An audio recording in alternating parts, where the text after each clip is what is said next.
Welcome to the show, folks. This is Wrestling Changed My Life. Here we go.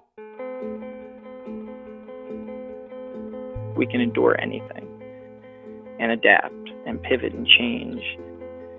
Wrestling gave us that ability. I would say nothing in life has impacted me more than the things wrestling has taught me in terms of self-reflection, resilience. Toughness. Some guys have it, some guys don't. Adversity, 100%. How to pick myself up and be a man after I failed. And everything that has shaped my life and where I'm at today would not be there without the values and basically the lessons I've learned through the sport of wrestling. For me, wrestling saved my life because it allowed me to focus and channel my energy. We're fortunate if you wrestle, because if you wrestle, natural talent helps, but it's 5% of the ingredient. It pales in comparison to heart and technique and effort. It humbled me, taught me humility. Nothing can humble you more than wrestling. I think it's the learning to adapt, right? You learn how to adapt, you learn how to solve problems. You know, if I look back at my time I spent wrestling, if it gave me one thing more than anything else, it's mental toughness.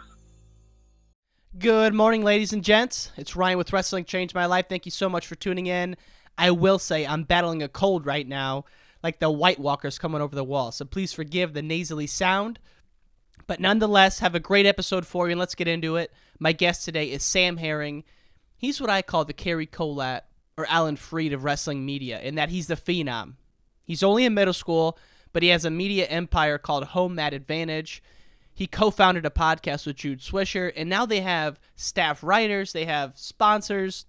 It really is a media empire. And not to mention, Sam is also a great wrestler. He's only in 8th grade, but I can promise you, folks, he has his shit together more than most adults I know. So I think you'll learn a little bit from this, and you'll be entertained by just how much Sam knows about the current state of affairs in wrestling. It's incredible. Fan of the week is Kay Kelly. That's at KKelly28 on Twitter. Thank you so much for the shout-out, as well as for listening to the show. Last but not least, folks, if you want to get updates in the podcast outside of what you're hearing here, that sounded weird, outside of what you're getting through the podcast, follow us on Instagram, Wrestling Changed My Life. On Twitter, it's my name. It's Ryan_N_Warner. I have no idea why I have that handle. I probably need to fix it. And then our website's WrestlingChangeMyLife.com, where you can find all past episodes, blogs, videos, as well as our online store. That's it, folks. Let's give it up for Sam Herring. All right, we are here with Sam Herring, popular man on Twitter, probably the most popular on the Flow channels. How you doing this morning, my man? I'm doing great, Ryan. How about you? Outstanding. Thanks for taking some time, man. You've blown up since you're commentating at the Scuffle. I'm honored you'd even take time to join us little people down here. It was a crazy experience, that's for sure. Dude, how the heck did you get involved broadcasting the Scuffle? It's a pretty long story to what went into it. And so basically it just started me being a huge fan of wrestling because I am very involved in the sport of wrestling as a competitor first and foremost. I really wanted to get all I could. When I wasn't working out, when I wasn't wrestling, I still wanted more wrestling. And so I would finish all my schoolwork as fast as I could. I'm homeschooled, so it works out pretty well. And then I would just jump on Flow and just start watching technique videos and a lot of videos like that, interviews. I wanted to hear what goes through the mind of a champion, stuff like that. Mm-hmm. And then that passion grew. The passion for wrestling outside of my own competition. And so I continued to just watch as much as I could. And then eventually FRL, I found FRL through that. Obviously it's a big thing that Flow does. It draws a lot of attention. So it was about 2018 November is when I really started to get famous, I'd call it, but really start to get my name out there on Twitter and on FRL and stuff like that. And is that from, would you say that's from just your presence? Because to me, I look at Sam as two different acts right now. You have the wrestler, you're a great wrestler, and you're on that journey, but then you're also on this media personality journey. And so that kind of started when you started started watching the film not for your own technique, but just because you enjoy the sport. Right. Yeah, that's about where it started was when I started getting on flow it was because I wanted more technique and more stuff to grow my wrestling. And as that started to grow, I asked my dad for the pro account and I just wanted to get everything we could and obviously what a blessing that he did get that for me. Mm-hmm. But moving forward, I'd wanted to get more, and I wanted to get more, and I couldn't stop with that. And then eventually it grew into, like you said, a little bit more of a fandom than a wanting to grow my own wrestling. And I feel like I kind of have two purposes on Flow or on track or wherever I may be. Mm-hmm. I feel like I have one purpose to grow my wrestling, and if I'm looking for a position that I need to get better in, I can go to Flow and find techniques from every coach, whatever I can get there.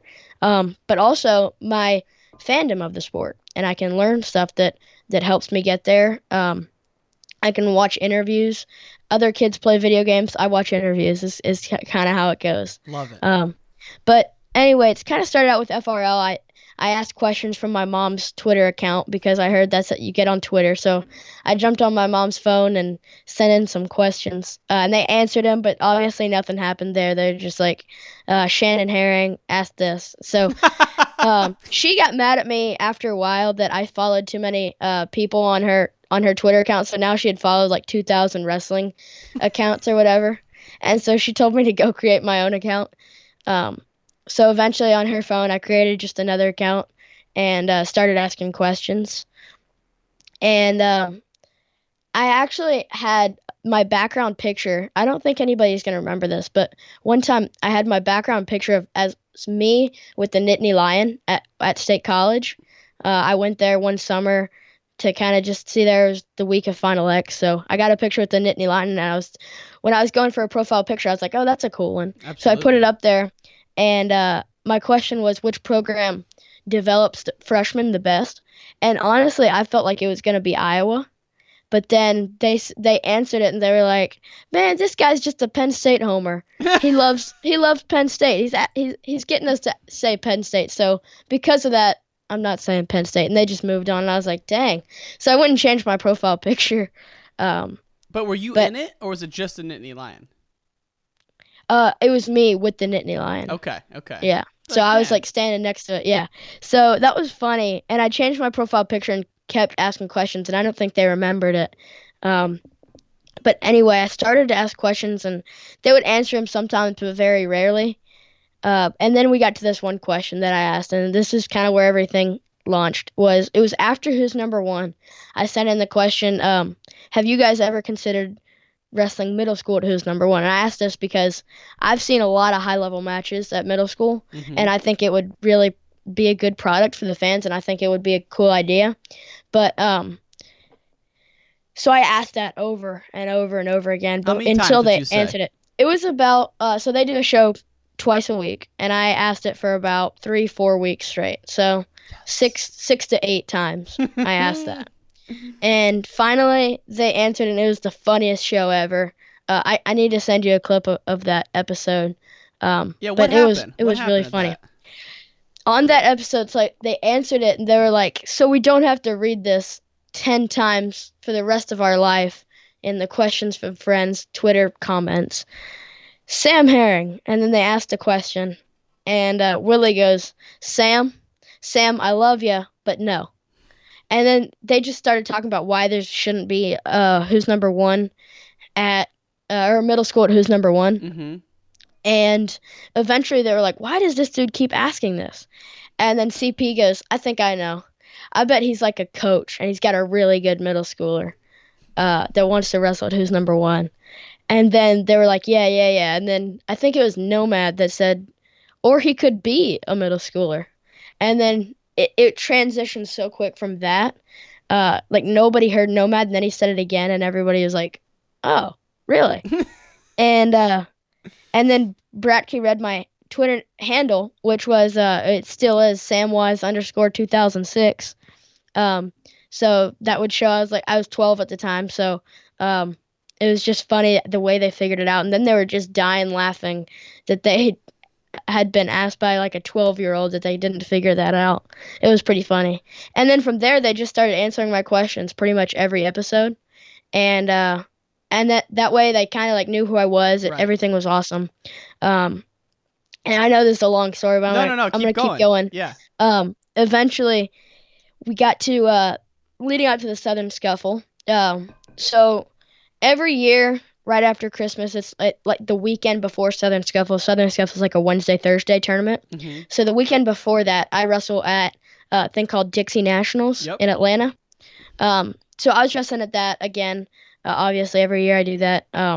So CP asked me if I was going to the Southern Scuffle because he knows I live in Tennessee.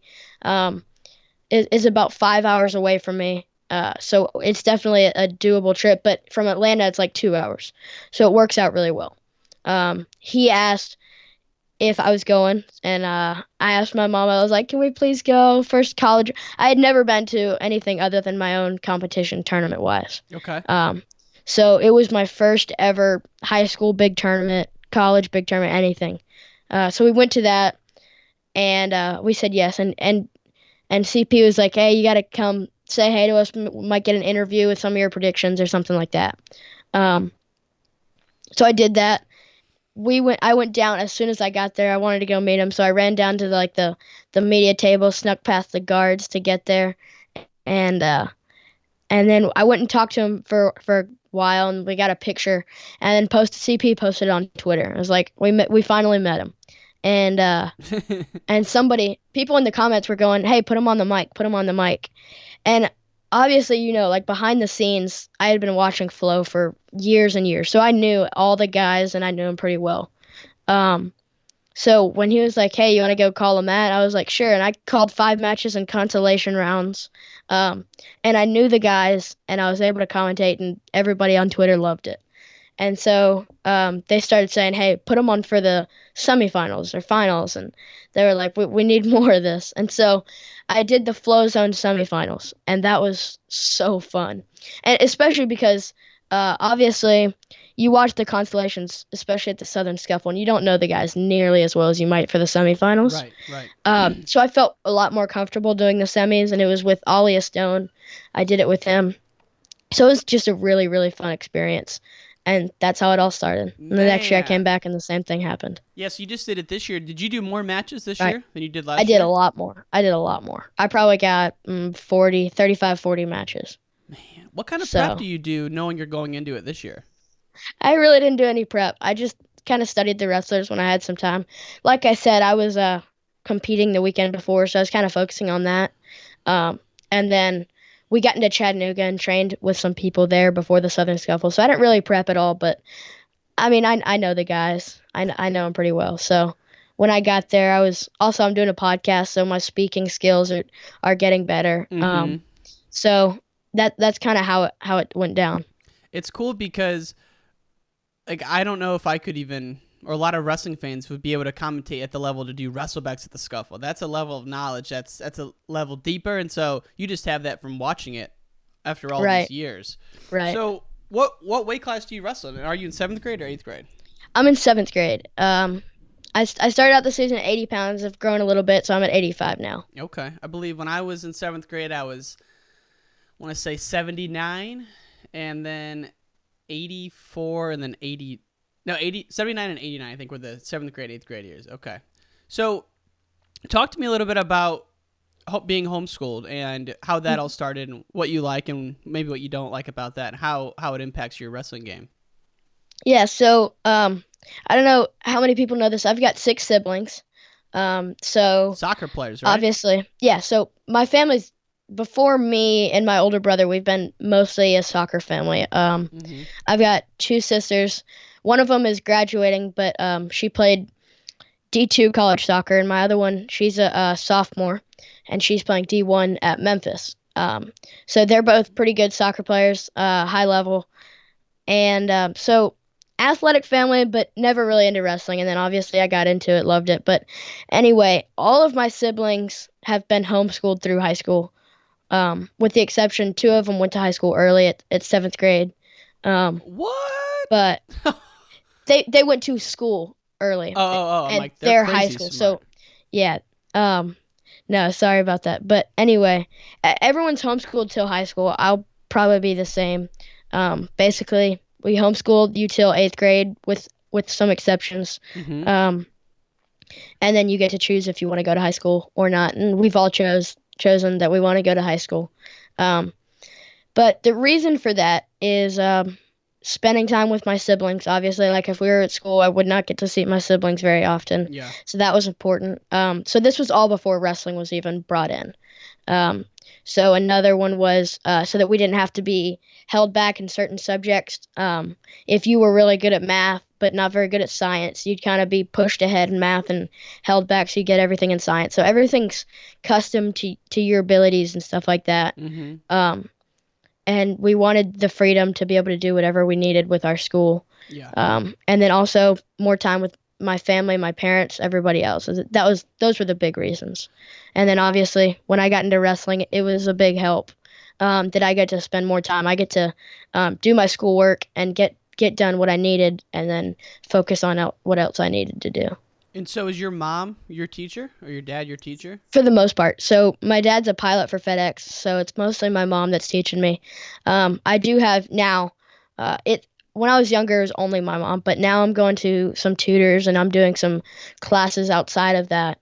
So she's kind of my teacher that for the whole week, but when I do go to classes, they are my tutor is kind of how I put it. Gotcha. Well, it's cool to think about the time you have with your siblings because you know, if you have 5 siblings, I don't know how close in age, or 6 siblings, I don't know how close in age they all are, but you think that'd be cool to hang out with your brothers and sisters all day versus going to school. So that's pretty cool. It is.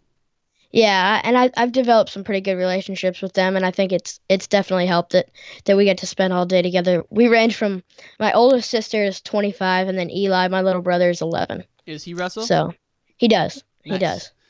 And so you have a wrestling background in the sense that your pops wrestled, but it sounds like before you, not a lot of your siblings did. What was it with you that got you involved, and how did that all start? So my family lived in Jacksonville, Florida, for a while before I was born, and then they ended up moving the year before I was born. So I was born into Memphis, but they lived in Jacksonville, and there wasn't very good wrestling programs there. My dad wanted to get them into wrestling, but he wasn't too focused. Like, that wasn't his focus. He kind of just wanted to get him into athletics. And he took him to soccer, he took him to football, he took him to wrestling, and soccer seemed to be the thing that everybody liked. And obviously there wasn't a very good wrestling program there at the time. So they kind of had to focus on soccer. And then when they moved to Memphis, that was the focus. Like, I was going to be a soccer player, and my little brother was as well. But we met some friends that we had at church there. When I was about 6, they kept telling us, hey, you got to get these kids into wrestling. There's a great wrestling program up in Memphis. And her son, this was a friend from church, and her son wrestled for the high school team. And so these are people convincing your dad to get his kids in wrestling? It's like, your dad's a college wrestler. Yeah. I feel like he would be... Well, I think he had kind of given up on it after, like, all the other siblings didn't really like it. Got it. So I think he had kind of given up on it, but he gave us another chance, thank goodness. Goodness, man. So I got into it then, 6 years old, and loved it immediately.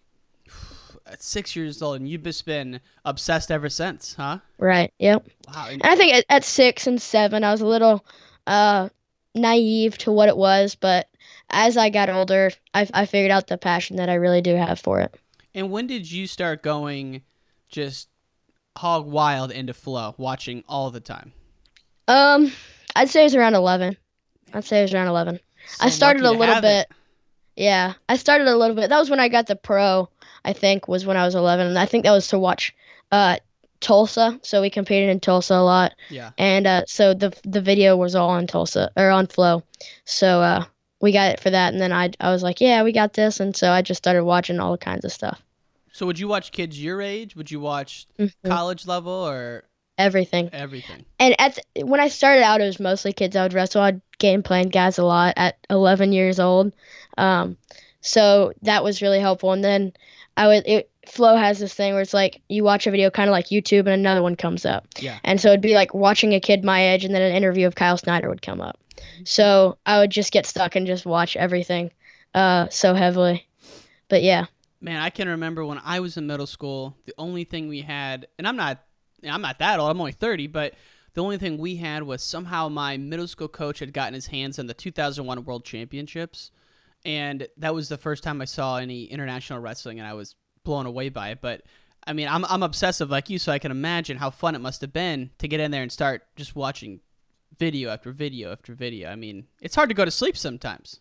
Yeah, and I'm blessed to have flow and track and everything that's kind of grown up and grown with me. Yeah. But the fact that I have the passion that I do have, and it just so happens that flow is now growing as I age too. I mean, it's just amazing, and I just feel so blessed. Like you said, you could watch the 2001 World Championships, and that's about it. And the access that I have to everything is just so amazing, and I'm just really happy that I do have all that. And then outside of just watching, you're an active participant. You host your own podcast called The Home Mat Advantage. How did that all get started? And who is Jude? Is it Swisher? Swisher, yep. Swisher. Okay. So again, this kind of all branched out from the scuffle. So just the fact that I created my own Twitter that led to questions being asked and them figuring it out, and then everything that happened the way it did, I really can't believe the coincidences that have happened, and just all the work for my blessings and stuff like that is just amazing.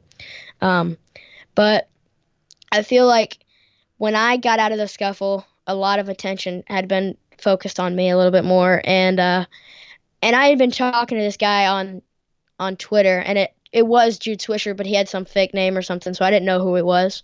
But we were just talking about wrestling. And eventually he was like, hey, I didn't know you were a kid.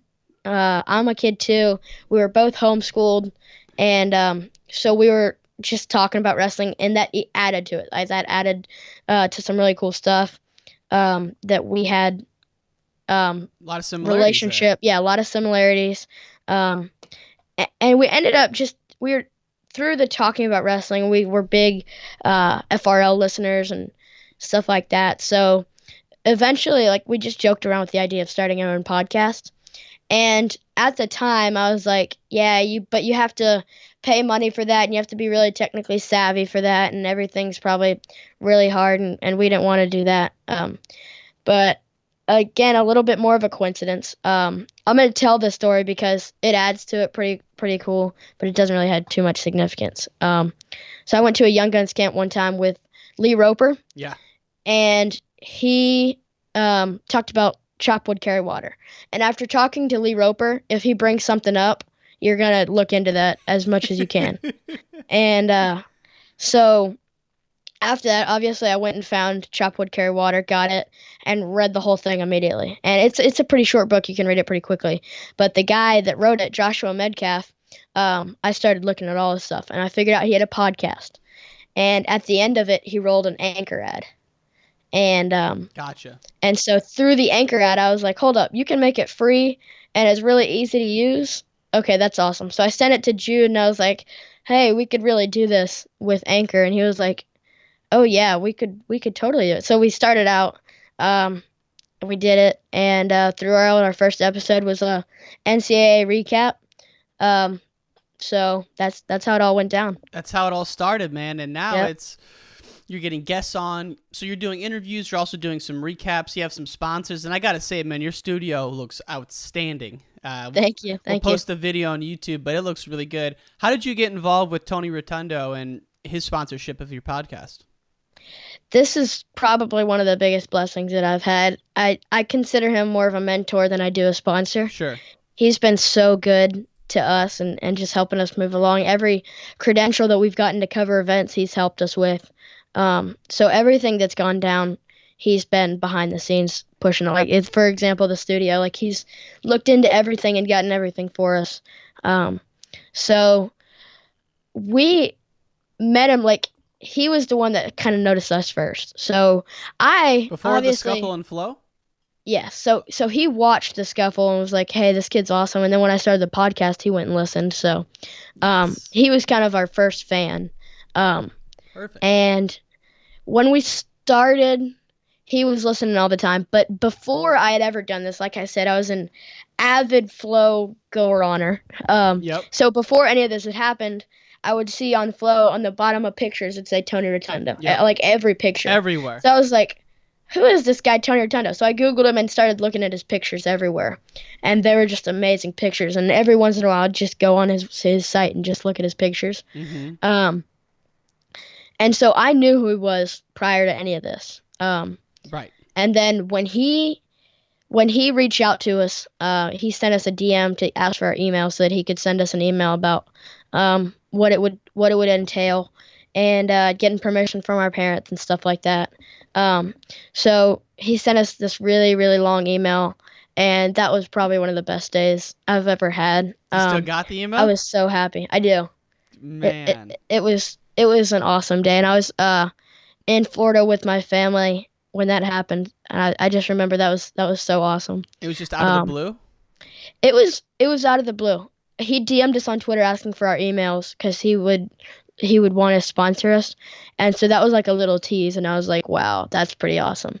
And then when he sent us the email, it was a really awesome moment. And then since then, it's turned into just helping us get places, helping us get stuff, and just we have a group chat with Mason Beckman, Jude, me, and Tony, and we just talk wrestling. He gives us advice on stuff, and it's just amazing what he's done for us. What's his story? How did he get to be the wrestling photographer that he is? You know, I don't really know too much of the backstory there. I really think I should have him on for an interview sometime. You got to, man, because I'm fascinated by it, because everywhere you look, his pictures are everywhere, man, and it's just amazing that someone could have that much dominance or so much prominence in one area of the sport. And that's not even his job, is the crazy thing. This is a hobby for him. What? Yes. So that's the crazy thing, is everything that he does is complete hobby. Wow. As you were saying it, I was thinking in my head, because I've been to his website, I'm thinking, all right, that's pretty sweet that he runs a website, you buy photos on it, and these photos are lights out good photos. So good. Right. Yeah. So that's so cool, man, that he obviously did that and kind of went out on a limb to help you guys. And I mean, obviously it's well worth it. You put out a great product. I got to ask about your interview techniques a little bit. So, you know, from a fellow podcaster, I'm curious to that kind of thing. So when you interviewed Dan Dennis, you said that you had everything scripted out. And obviously that's never the best way to go, but it's a good way to start. And now you don't do that as much. How have you kind of morphed your style? And like, how do you prep for an interview? And do you have questions written out, or do you more so have topics that you want to cover? So, like you said, when I started, I don't think I was very good speaking on my feet and stuff like that. So I had to have everything scripted, and I think that was the right thing to do at the time. But as I got more comfortable, obviously I'm talking to these guys that I've looked up to forever. So the fact that I was even talking to them was just blowing my mind. Yeah, it's crazy. And so obviously I really struggled to just speak on my feet. And so from there, I started to move away from the full script thing. I would just research the person a lot and think of topics that I wanted to cover. I would listen to anyone else that had interviewed them, try not to cover too much of the same topics, but at the same time, understand their story, and try to hit the stuff that I need to hit. And so now it's just a little bit more of a, I research the person a lot, and then I just keep the topics in my head. It's a lot less of pre-prepping the interview a lot, and I kind of just let it flow. Most of my questions are just recap or after the questions. Like, I don't really preset any specific questions. Like, you're just genuinely listening and asking to follow. That's all it is. It's like, it's a conversation, and if you're actually listening, you don't have to think of your next question. It's just it's just being actually curious about what the person has to say. Right. So no, you can see that in your interviews too. And so I mean, you had Snyder on, which, man, what are we to make about Snyder getting pinned this morning? I'm not happy. Obviously, I've loved Snyder. I've got his picture back here. Yeah. I think that dude Muhammadian, I think is his name. From Iran. He looked really good, and I don't think Snyder looked on very much. I went back. Obviously, I wasn't up at 2:30, 3:30 in the morning, so I had to wake up this morning and go back and rewatch that. But yeah, that was when I got up this morning and I saw that. I was pretty sad, especially the fact that he had teched Bo Nickel right before that. That's the thing. Everyone's like, I got up at, call it 6 Central, and so I looked at my phone real quick, and I go, okay, Bo just got teched by this guy. Everyone's kind of down on Bo, but then this guy's up 8-0 on Snyder, then pins Snyder. It's like, Yeah. man, that guy's for real. Yeah, that was not good. And then what's with Bo Nickel forfeiting not forfeiting, but yeah, I guess it was a forfeit. Yeah, in the it was a Russell bets. forfeit. Yeah, I don't know. Gosh, Like, you get one dang. match in. You get one match in for going to Italy. That doesn't make much sense to me. No, that's a Like, I can kind of understand not wanting to wrestle your teammate and training partner every day, but you don't go to Italy and wrestle one match and you get teched. Not even a whole match. not Like, even how score a can you do point. that? Yeah, I don't understand that. Especially the fact that he lost. Like, if I lost a match, I would want to wrestle again. Like, I'd be pretty mad, and I'd want to get back on the mat and let that out and score as many points as I could what's after like that. But what I don't the know. heck? What the heck is with the weight class too? He's very undersized for that weight class. He's so undersized. Why doesn't he go down? I mean, it seems like I've heard, and I don't know MMA weights, but I've heard Ben 205. Askren talk about how Yeah. he's trying to get to 205 for MMA. Makes sense. Is what he's looking for, and I guess that means he's not planning to stay in wrestling very long. No, I think that's fairly well known that after this trials this year, he's done wrestling and he's going MMA, which I think it's a Yeah. good move because look at the guys who are going to be there. I feel like they're all going to be there for another cycle, and Bo is a great talent, so why not let his talent flourish in MMA? I think he's going to do really well there. But I mean, all those guys who are there, David Taylor's going another 4, I guarantee it. Snyder's going another 4. Jaden Cox going Snyder another will probably 4. do more than that too. He loves it. I know. Yeah. Well, he's about 24, 25 now, I think. Yeah, I think he's that's young. 24. So he's got some more in him. What would you I say think. athletic prime is, like 28, 29? I think athletic or just wrestling prime, because I feel like wrestling is moving down to 23, 24. I know. But I think of I like think there are other sports with like MMA is older, I think, and then gymnastics is like 16. So True. I don't know. Yeah, that's a good point. That's a good point. So as we wind it down, I want to get some of your thoughts on the current events. And I usually don't cover a lot of current events, but you're way more in the know than me. So if you're looking at the Olympic team trials at Penn State in April, let's just go weight by weight and get your thoughts on who you like there. And I'm start at gonna be 57. going. I'm Me gonna too. be going. So I'm really excited for that. I just sent in media credential requests, and so I'm really excited for that. But starting at 57, it's a really tough thing. But I'm a huge Spencer Lee fan. I think he's been looking really good. I think it's let's just say it's coming down to Spencer Lee, Dayton Fix, and then I'll give a Thomas Gilman or Nathan Tomasello, Thomas Gilman. Man, I was getting that confused. And I think you can throw Seth Gross in there. This is a really deep weight, and I feel like What about Joe Seth Cologne? Gross really. I don't know how he's going to look at the weight. And I feel like what he did last year to the guys he wrestled, Tyler Graff, I think he just didn't have that same pop, especially like he looked tired at 61. Yeah. I feel like he should probably be going up, but I think he understands like his best shot is at 57, not at 65, so he's going to make the cut, but I doubt he's going to be able to hang with a Nathan Tomasello. Yeah, he's so he's big, you know? Yeah, he is very big. So And he doesn't take shots really. Okay. He's straight chest wrap defense stuff. So he can put up points. Like he's big into throws, big into chest wrap stuff like that. But he's not gonna introduce the attacks and not gonna introduce the action.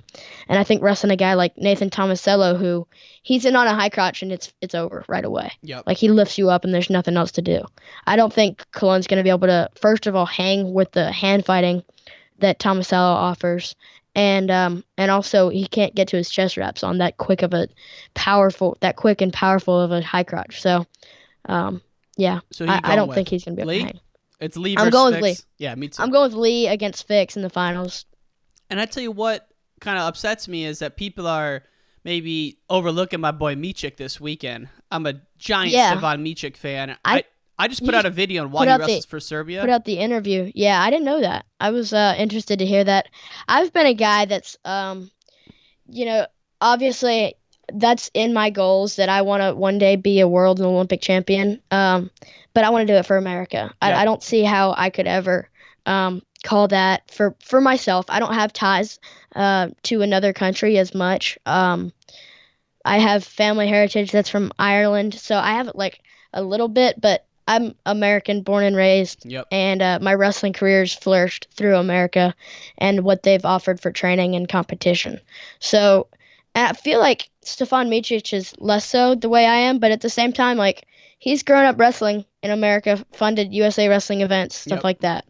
Um, so I don't know, like it's a smart choice. I think it's a lot easier to make the Serbian world team, Olympic team. So it's a smart choice, and I think it's the best for his wrestling. But I don't think, especially if I were to do it, I don't think the morality in that would be very high. But it was interesting to hear his side of it. I'm torn on it because, one, it's not that he just wrestles for Serbia and qualifies for the Olympics automatically. He placed higher than any American at the Worlds. So you Right. got to give him that. Like he got fifth, Yeah. fixed it. I think Fix got hosed in that match, but Yeah, but um, still, Micic he did qualify. did better. Though. It's not Yeah. like you just go for the. I didn't realize. I thought maybe you sign up for Serbia, you could do all the Olympics back 10 years ago, but like you got to qualify for the Olympics. So I'm like, Right. all right, he's got skills. Obviously, he's really good. He beat Fix the last time they wrestled, but I'm with you on that. But I do think it would be different if we're sitting around Thanksgiving or Christmas and our grandparents were from Yugoslavia and escaped a war-torn Yeah. country. I think it's a little bit different. I'm with you. Yeah. So I Yeah. just like his style, though. Forget the countries. I love watching His Stefan style Micic is so wrestle. awesome.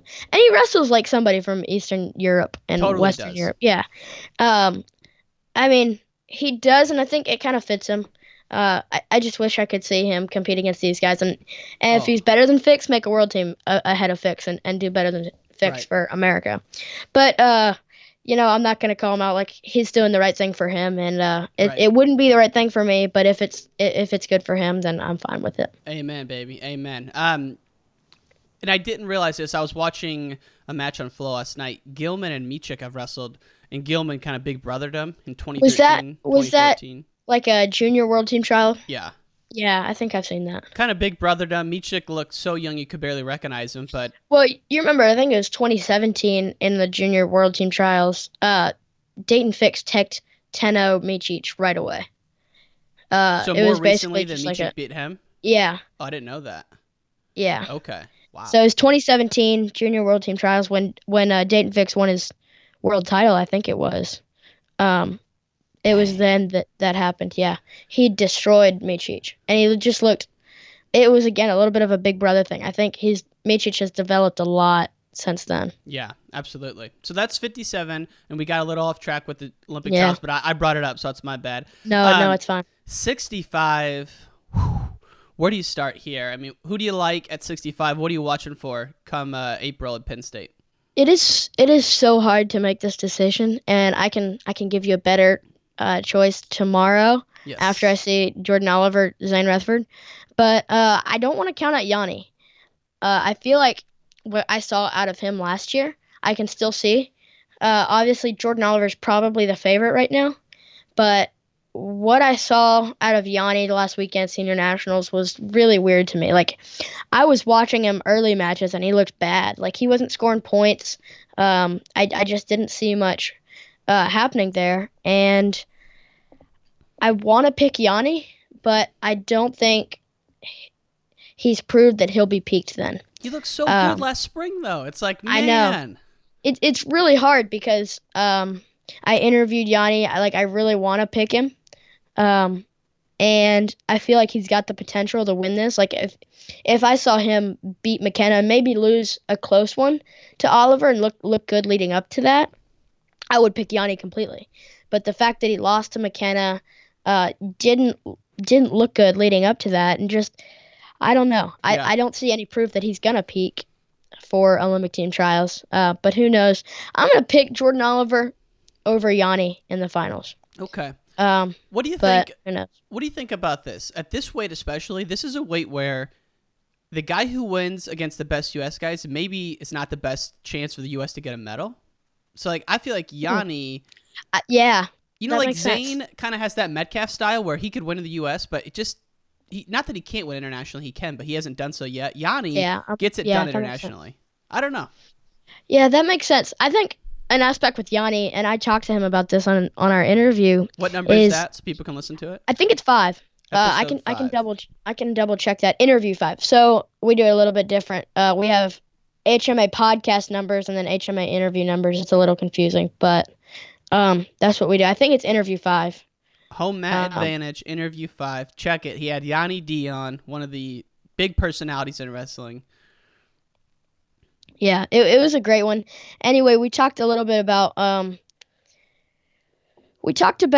how he grew up wrestling Russian style, like a Eastern European style. Yeah. And I think that helped. And the guys that he wrestled, his little brother, Vito, the Dupreys, all were trained under his dad. And they all trained Eastern European type. They watched videos, and that were the techniques that they'd practiced.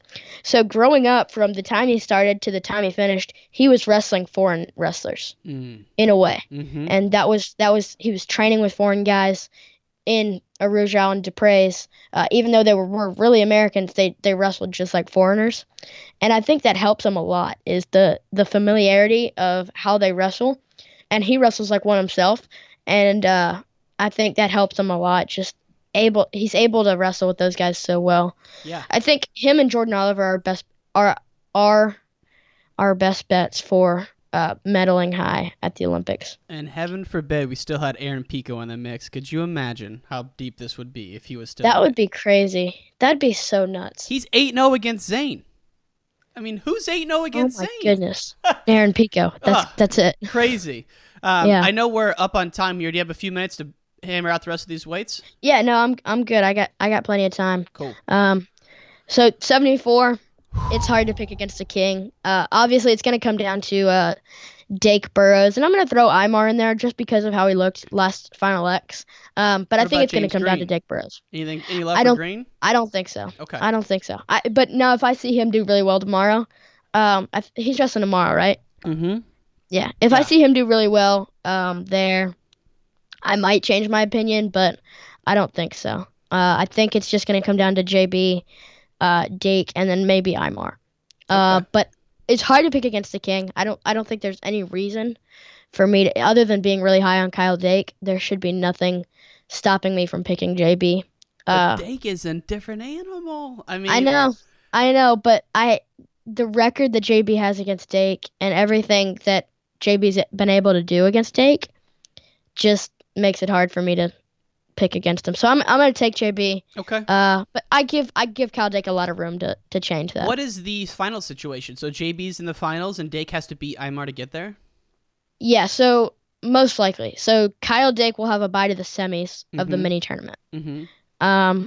And then whoever comes out of the mini tournament will wrestle JB best 2 out of 3. Beautiful. Okay. All right. We'll see what happens. Now, at, what is it, 84 is the next one where DT's at? 86, yeah. 86. I do not see Jaden Cox coming down. I know people are saying it. I think he's going up. But what do you think on that? It's really close. Like, every time I start to think he's going down, I'll have doubts and I'll say he's going up. And every time I think he's going up, I'll have doubts thinking he's going down. So it's really tight. But I'm going to say he's probably going down. That's what I'm leaning towards. Okay. And if he does, you give the nod to Cox or to DT? I'm going to give it to Cox. I think whatever weight he goes, he wins. Even over Snyder? It's so hard. Even over Snyder, especially with seeing him this morning. Yeah, good point. Good point. And I love DT is probably my favorite person in wrestling, favorite personality. Just I love the guy. His style is awesome. Yeah. And he's married to an Illinois family. He's married to Jimmy Kennedy's sister. So my hope is that one day he'll be the head coach at University of Illinois. We'll see. That'd be cool. That would be awesome. But coming off an injury, though, man, it's like, God, that's tough. You know what I mean? Yeah, that's another thing is I don't know where he's at. From his posts, it looks like he's doing well on social media and stuff, but who knows what that means. Like, obviously, he won't say he's not doing well, but... but, like, will his first match be in the trials? I mean, when's he going to That's what I'm hearing. That's what I'm hearing. What? Yeah. Jude wrestles for him, at M2, so we need to get Jude to pull out more info. Jude, get on the horn, man. We gotta Yeah. three-way him in next time. But get on this thing, Jude. Oh, yeah. We want inside information. We want the scoop. And then, all right, but let's say Cox goes up. Do you see DT walking through Daringer and the rest of the field? Yeah, especially after seeing Daringer not looking so great at senior nationals. I feel like DT is gonna walk through it, and it's hard to say that because I just said he might not look so great after his injury, but I think he will. I think he'll just run through it. I hope so. I would love to see David Taylor. Zahid, Downey, and Daringer are probably the top competition. I'm saying Downey because I feel like he could grow a lot, but I don't know. I don't think so. There. Yeah. Yeah. And last question for you, and this is probably my dark horse of the decade, is Kassar to make the Olympic team. Mm-hmm. Just because I was so unimpressed by Gwiz at the Worlds this year. I love Gwiz. I was just so let down in that match he lost. I was like, man, is his time over? Most likely not, but if Kassar's healthy, my pick is Kassar. It's a crazy dark horse, I know. Who do you like at heavyweight? That's good. It's tough. I feel like Gable could really make it. I think I'm going to say Gable. The way he dominated Bradley and Nelson, who did well. Bradley beat Kassar. Even though he kind of got hurt at the end, he was still winning. Looking good, doing it. When is this? When did that all? Are you talking about Senior Nationals? So Gable at Senior Senior Nationals. Nationals? No, so Gable beat all those guys at Bill Farrell. Got it. And then at Senior Nationals, Don Bradley beat Kassar. Okay. Okay. And I think Gable has Don Bradley's number. He's going to come out of the mini tournament unless he wrestles Kassar. So I think Kassar is like his weakness right now. He might have like a little mental block against Kassar. Yeah. So I could totally see like them hitting early, Kassar beating Gable and then losing to a Tony Nelson or something. Yeah. And then Gwiz taking it pretty easily after that. But I think if Gable comes out of the mini tournament, he knocks off Gwiz, and gets the world team spot. I think he's a really good shot for Worlds. I think with the summer of training with the coaches and the partners that he'll have, I think his freestyle savvy is going to go up and he's going to look really good. Like he's a 3-time world champ, age level. I think he's going to be really good. And the crazy thing, and you may know this better than me, but he stopped going to Fargo, which allowed Tony Cassiope to win Fargo. Right. Did they? I'm sure they've wrestled a ton of times, right? I don't think so. I don't think they have. I don't think they've ever wrestled actually, but they're about to soon. Yep. It's gonna be fun, man. I'll see if I can look it up real quick, but I don't think they ever have. The age difference is pretty big there, I think. So also Illinois guys. I don't think Gable's ever gone to Fargo. If I'm correct, maybe he went with like an 8th grader or something. But did Spencer Lee never go to Fargo? I don't think he did. I thought I heard someone say that. That is so crazy. Crazy. Like the summer that I spent with Young Guns, Jody put a lot of emphasis on Fargo and everything that goes down there. Absolutely. So like they train hard leading up to it, and like he pushes everybody to go there. So having Spencer Lee never goes pretty crazy. But I know that like making cadet and junior world teams probably conflicts with that. So would this be your first year eligible for Fargo, or are you too young? Are you a young cadet? I'm still too young. Yeah. So 7th grade, I don't think it ever works out. What do you see in there on your stats? I'm looking for Cassiope Stevenson, and yeah, it did go down. When is that? 2017 USA Wrestling. It looks like Team Trials Junior World Team Trials. Actually, it might have gone down twice. Yeah, it's gone down twice. I think Gable teched him in this one in 2017, and then 2018. I don't know. That looks like World Team Trials too. So, yeah, it looks like they've wrestled twice. And Cassiope probably won't even wrestle at it this year. I'm betting not, but in the future. Yeah. Anyway, especially looking at guys like Spencer Lee didn't go. Alex Marinelli wrestled one time at juniors. But like their top guys aren't wrestling right out of the bat. Right. Right off the bat. So I don't know. They might not. Yeah, we'll see, man. Well, it's gonna be fun. There's so much good wrestling coming up here. I know you're not in the Midwest, but Iowa Penn State's gonna be fun. If you make it to that, let me know. Are you going? I'm going, baby. That's gonna be awesome. third row seats. I spent Wow. way too much money on them, but I got damn near front You should row get seats. You should get press credentials. Dude, you said that earlier about the Olympic trials, and I'm thinking after you said that, I need to get press credentials. So you're ahead of the game, brother. I don't even know how that process works. I'm just on an island up here. Basically, for college events, you email the SID with like your credentials and What's what you'll do SID? for covering it. It's like the AD assistant for a SID. college. So come write that down. And like if you need contact info, Jason Bryant has it a lot. So I love stuff like that. guy. Yeah. He's helped me tremendously. He's awesome. He's awesome. I probably should have done that versus buying those tickets. Yeah. Yeah. Probably better seats and free too. Yeah. So, but basically what you want to say to him is you're going to be covering it. I would do like an article or something if you could, just to get and do interviews while you're there, something like that. Just to prove to the SID you're covering it. Yeah, I would do interviews it's pretty there. simple. Yeah, absolutely. Yeah. Well, and I was going to ask you, what camera do you use to do your interviews after the duels that you go to? My phone. Love it. Love it. I'm looking to get a camera here soon, but me too, man. Me too. I don't really have one. I rented one for the Tom Ryan interview. I went way too big. It was way too complex. I didn't know how to use the lighting, but I looked at the one Rudis has. I'll send it to you after this, but I'm thinking about pulling the trigger on it. Last but not least is, what tournaments will you be going? Like, what are you going to NCAAs, Big Tens, your Olympic trials? So moving forward, I'm going you? to NCAAs and Olympic team trials are my next two events, and they're back to back, so that's gonna be pretty big. But I think it was pretty important that I get there. Jude lives in State College. Yeah. Mason Beckman will be going, so the whole HMA crew will be at Olympic team trials, so that'll be pretty cool. Love it. That's gonna be the first event where everybody's there. I think Mason, Tony, and me are gonna be at NCAAs, and then Jude won't be there, but he'll be at Olympic team trials. So you get to see us there. More importantly, when is the Tennessee Middle School State Championships? March 12th. Let's go. Let's go. That's what I'm looking forward to. Yeah. Will you be competing at that? I will. Is that like your big in-state event? Yeah, it's my big, it's probably one of the biggest in-state events. Yeah, I think so. Because like when I was in middle school, the goal was to win the Illinois Kids Wrestling Federation state title. That was everything. Is that your main goal, or is there other things outside of that? It's not really. Okay. So, I've won 6 Tennessee state titles. It's not the biggest accomplishment. I think the way, like, Tennessee's pretty good, but not deep. I think we've got like a lot of spread out talents, but very rarely do I hit one of those talents in my state bracket.